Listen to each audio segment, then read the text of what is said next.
അപ്പോൾ ഓരോ പ്ലാനറ്ററി പൊസിഷന്റെ അനുസരിച്ച് ഓരോന്നായിട്ടുള്ള ഇപ്പൊ ഗുരുവായാലും ബുധനായാലും ഈ പറഞ്ഞ പ്രത്യേക ശനി, ഈ 4 ഗ്രഹങ്ങൾ ഇത് നോക്കുമ്പോൾ വെരി ഇമ്പോർട്ടന്റ് ആണ്. അപ്പൊ ഫ്യൂച്ചർ പ്രഡിക്ഷൻസ് ചെയ്യാൻ പറ്റുമോ എന്നുള്ളതാണല്ലോ ഒരു വിഭാഗം ആൾക്കാരുടെ ക്വസ്റ്റ്യൻസ്. അതെ, ഈ പറഞ്ഞ ബുധനും ഈ ശുക്രനും ഒക്കെ വന്നു കഴിഞ്ഞാൽ 100% അവർക്ക് യോഗമുണ്ട്. ഗുരുവും ഒക്കെ കണക്കാണ്, 100% ധനയോഗമാണ്. അടുത്ത കാലത്ത് ഇതേമാതിരി ബിസിനസ് ചെയ്ത് കോൻ ബനക ക്രോർപതി കോടിക്കണക്കിന് രൂപ പോയി. അങ്ങനെ പുള്ളി ഉണ്ടാക്കി എനിക്ക് തോന്നുന്നു 90% പൈസ ലോസായി. എന്നാൽ ഇത്ര ധനയോഗമുണ്ട്. പക്ഷെ എഴുതി ബാബാ രാംദേവിന്റെ പൈസ പോകാഞ്ഞതിന്റെ കാരണം പുള്ളിക്ക് ഇതുപോലെ പല ധനയോഗമുണ്ട്. അപ്പം അതിനകത്ത് പുള്ളി കേതുവിന്റെ വർക്കാണ് ചെയ്യുന്നത്. കേതു എന്ന് പറഞ്ഞു കഴിഞ്ഞാൽ ആയുർവേദം, മെഡിസിന്, ആയുർവേദം, അല്ലൊന്നിരി ഈ പറഞ്ഞ ആത്മീയത, അല്ലൊന്നിരി ഈ ഇപ്പം നമ്മൾ യോഗ, മെഡിറ്റേഷന്, ഇപ്പം ഇതെല്ലാം. അപ്പം ആ കേതു ഓട്ടോമാറ്റിക്കലി പുള്ളിക്ക് പോസിറ്റീവായി. എന്നാൽ വേറെ പല ഗ്രഹങ്ങളും നോക്കിക്കഴിഞ്ഞ് കഴിഞ്ഞാൽ പല കേസുകള്, വഴക്കുകള്, അല്ലെന്നൊരു ഹിമാലയമായിട്ടുള്ള പ്രശ്നങ്ങള്, പല ഇങ്ങനെയൊക്കെ ഉള്ള കുറെ പ്രശ്നങ്ങളുണ്ട്. എന്നാലും ഞാൻ പറയും പൈസയും കാര്യങ്ങളും എല്ലാം ഉണ്ട്, ഒരു പ്രശ്നമില്ല. അപ്പം ഇത് ഞാൻ ജസ്റ്റ് ഒന്ന് അറിഞ്ഞിരിക്കാൻ വേണ്ടി പറഞ്ഞ ഒരു കമ്പാരിസണ്.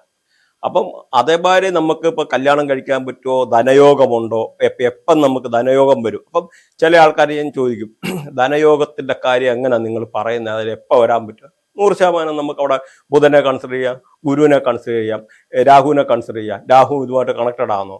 അപ്പോൾ അവിടെ പിന്നെ കേതു കണക്റ്റഡ് ആണെന്ന് വരി അത് നെഗറ്റീവായി. അപ്പൊ ഇതെല്ലാം ധനയോഗം. അതുമാതിരി സൂര്യനുമായിട്ടുള്ള കണക്ഷന്.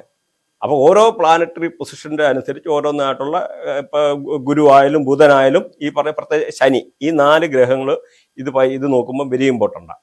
അതേപോലെ എക്സാമ്പിൾ ട്രാവൽ ചെയ്ത് ഫോറിൻ ഗൾഫ് കൺട്രി ട്രാവൽ ചെയ്തിട്ട് അവിടെ സെറ്റിൽമെന്റ് മീൻസ് അവിടെ പെർമനന്റ് സെറ്റിൽ ആകണം. നമുക്ക് അവിടെ ശനിയെ കൺസിഡർ ചെയ്യണം, രാഹുവിനെ കൺസിഡർ ചെയ്യണം. രാഹു എപ്പോഴും ഫോറിൻ ട്രാവൽ, ഫോറിൻ ട്രിപ്പ്. അപ്പം അതേമാതിരി കേത് കണക്റ്റഡ് ആണെന്ന് വരി അവിടെ പോയിട്ട് സെറ്റിൽ ചെയ്യാൻ പറ്റിയില്ല, ഷോർട്ട് ട്രാവല്, തിരിച്ചു വരേണ്ടതായിട്ടുള്ള അവസ്ഥ വരും. അപ്പൊ ഇങ്ങനെ എല്ലാം കോമ്പിനേഷൻ നോക്കിയിട്ടാണ് പറയുന്നത്. പിന്നെ ഇപ്പൊ ചില ആൾക്കാർ പറയും ഇങ്ങനെ നമുക്ക് പ്രെഡിക്റ്റ് ചെയ്യാൻ പറ്റത്തില്ല, നിങ്ങൾക്ക് ഇന്ന സമയത്ത് കല്യാണം കഴിക്കാൻ പറ്റും, ഇന്ന സമയത്ത് ധനയോഗം വരാൻ പറ്റുമോ എന്ന് ചില ആൾക്കാർ ചോദിക്കുന്നുണ്ട്. അപ്പൊ അതിന്റെ ഒരു ആൻസറാണ് യെസ്, പറ്റും. പറ്റിയാൽ ഈ പണി എന്തിനാ, ഇങ്ങനെ ഒരു ശാസ്ത്രത്തിന്റെ ആവശ്യം എന്താണെന്ന് എനിക്ക് അറിഞ്ഞുകൂടാ. കാരണം ഇന്നത്തെ കറണ്ട് സിറ്റുവേഷൻ പ്രെഡിക്റ്റ് ചെയ്യാൻ പറ്റുമെന്ന രീതിയിൽ ഫ്യൂച്ചറും പ്രെഡിക്റ്റ് ചെയ്യാൻ പറ്റും. അതിന്റെ ആൻസർ ഞാൻ പറഞ്ഞുതരാം. താങ്കൾക്കറിയാലോ, എല്ലാവർക്കും ഈ ഗ്രഹങ്ങളെല്ലാം സഞ്ചരിച്ചുകൊണ്ടിരിക്കുക, എപ്പോഴും സഞ്ചരിച്ചുകൊണ്ടിരിക്കുന്നു, ട്രാൻസിറ്റിൽ പോകുന്നല്ലോ. ആ ട്രാൻസിറ്റിൽ പോകുന്ന സമയമാണ് അവരുടെ ആക്ടിവേറ്റ് ചെയ്യുന്നത്. അവിടെ ഗ്രഹങ്ങൾ ആ ഒരു സമയത്ത് ഓരോ ഗ്രഹങ്ങള്, അതുകൊണ്ടാണ് ഞാനിപ്പോൾ സോളാർ ഫയറിന്റെ പ്രത്യേകിച്ച് ഒരു സോഫ്റ്റ്വെയറിന്റെ കാര്യം പറഞ്ഞല്ലോ, സോളാർ ഫയർ. അപ്പം ആ ട്രാൻസിറ്റിൽ പോകുന്ന സമയത്ത് ആക്ടിവേറ്റ് ആയിരിക്കുന്നു രാഹു, കേതു, എല്ലാ ഗ്രഹങ്ങളും ട്രാവൽ ചെയ്തോണ്ടിരിക്കുക. നമുക്ക് ആ ഒരു സമയത്താണ് യോഗം. ഈ പറഞ്ഞ ബുധനും ഈ ശുക്രനും ഒക്കെ വന്നു കഴിഞ്ഞാൽ 100% അവർക്ക് യോഗമുണ്ട്. ഗുരുവും ഒക്കെ കണക്കാണ്, 100% ധനയോഗമാണ്. അപ്പൊ അത് എപ്പോഴാന്ന് ചോദിച്ചാൽ അതിന്റെ ആ ആക്ടിവേറ്റ് ചെയ്യുന്ന സമയം. അല്ലെ ശനി ഇങ്ങനെയൊക്കെ കണക്ട്, ഇപ്പൊ പ്രത്യേകിച്ച് ശനിയൊക്കെ ആണെങ്കിലും ഇപ്പം ലഗ്നത്തിലൊക്കെ നിൽക്കുന്ന ആൾക്കാർക്ക് ചിലപ്പോൾ ഒരു 10, 30, 36 വയസ്സൊക്കെ ആകുമ്പോഴായിരിക്കും ചിലപ്പോൾ അതിൻ്റെ ആയിട്ടുള്ള ഈ ഗുണം, നല്ല സമയങ്ങളും കാര്യങ്ങളും വരും. പക്ഷെ അതിന്റെ ഡിസിപ്ലിൻ കാര്യത്തിൽ അങ്ങനെ ഒരുപാട് കാര്യത്തിൽ നമുക്ക് കൺസിഡർ ചെയ്യേണ്ട പല കാര്യങ്ങളും ഇവിടെ ഡിസ്കസ് ചെയ്യേണ്ടി വരും. അപ്പൊ അതിന്റെ അക്യുറസിയാണ് മെയിനായിട്ട് ഈ ഒരു സബ്ജക്റ്റുമായിട്ട് വന്നു കഴിഞ്ഞാൽ. ഈ താങ്കൾ പറഞ്ഞ വളരെ ക്ലിയർ ആണ്. ഞാൻ അത് പൂർണ്ണമായിട്ടും കേട്ടുകൊണ്ടിരിക്കുകയായിരുന്നു. അതായത് സ്വാഭാവികമായിട്ടും ഈ ബൃഹത്നാഡി ജ്യോതിഷത്തിന്റെ കാൽക്കുലേഷൻ തികച്ചും വ്യത്യസ്തമായതുകൊണ്ട് അതിന് പ്രെഡിക്റ്റ് ചെയ്യാനുള്ള ഒരു പോസിബിലിറ്റി വളരെ വലുതാണ്.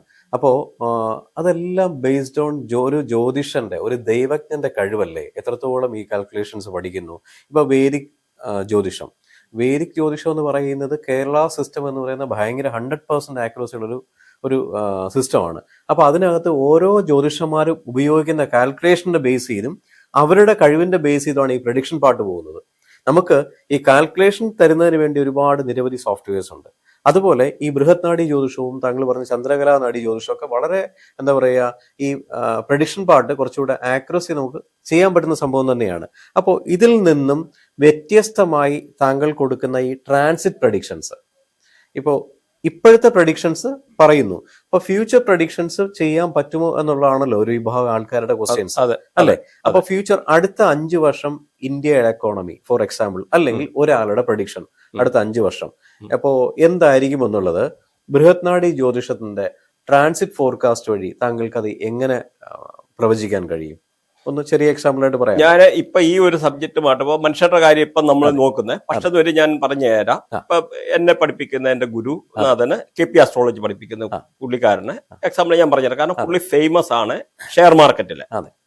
ഷെയർ മാർക്കറ്റ് മെർക്കുറിയെ നോക്കിയിട്ട്, മെർക്കുറിയുടെ പ്ലാനറ്ററി പൊസിഷൻ നോക്കിയിട്ട് തന്നെ എപ്പം തന്നെ മേളിൽ പോകാം. കാരണം ഇത്രയും എല്ലാം കൂടെ എനിക്ക് ഒറ്റയ്ക്ക് ഹാൻഡിൽ ചെയ്തിട്ട് ഇത് എല്ലാം കൂടെ പോകാൻ മീൻസ് എടുപിടി എന്നുള്ള ഒരു മീൻസ് ഇൻവോൾവ്മെന്റിന് കുഴപ്പമുണ്ട്. പക്ഷെ എന്നിട്ട് എനിക്ക് സ്റ്റഡി ചെയ്താൽ 100% പറയാൻ പറ്റും.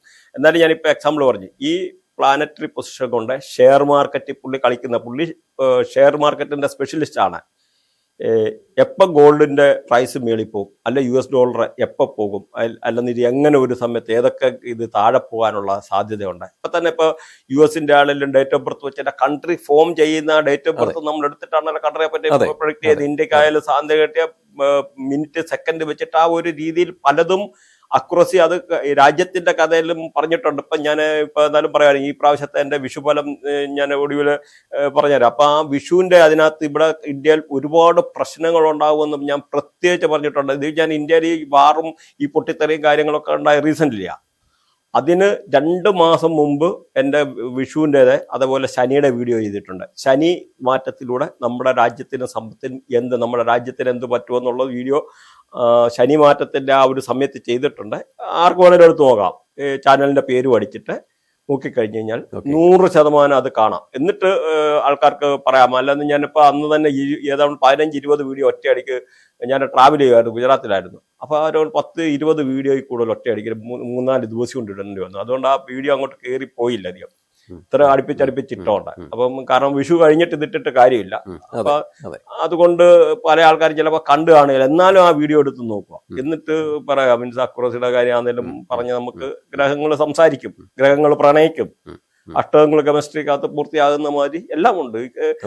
ഇപ്പൊ ആറ്റം ബോംബിനകത്തായാലും ഈ പല ഇതും means alpha beta gamma rays തമ്മിലുള്ള അട്രാക്ഷൻ റിപ്പൾഷനും ഉണ്ടല്ലോ. എന്ന് പറഞ്ഞാൽ എല്ലാത്തിനും north pole, south pole, negative positive, ഇതെല്ലാം പ്രകൃതിയായി. It is energy. It is transmittable and it is convertible. അതെ. എന്തായാലും സന്തോഷം. ഈ പറയുന്ന ബൃഹത്നാഡി ജ്യോതിഷത്തിന്റെ കാൽക്കുലേഷൻ പാർട്ടുമായിട്ട് മുന്നോട്ട് പോട്ടെ. പൂർണ്ണമായിട്ടും ആൾക്കാരുടെ പ്രഡിക്ഷൻസും ഇവരുടെ എന്താ പറയുക കൺസേൺസും മാറ്റി 100% പ്രഡിക്ഷൻസ് കൊടുക്കാൻ കഴിയട്ടെ. നന്ദി, നമസ്കാരം. Thank you.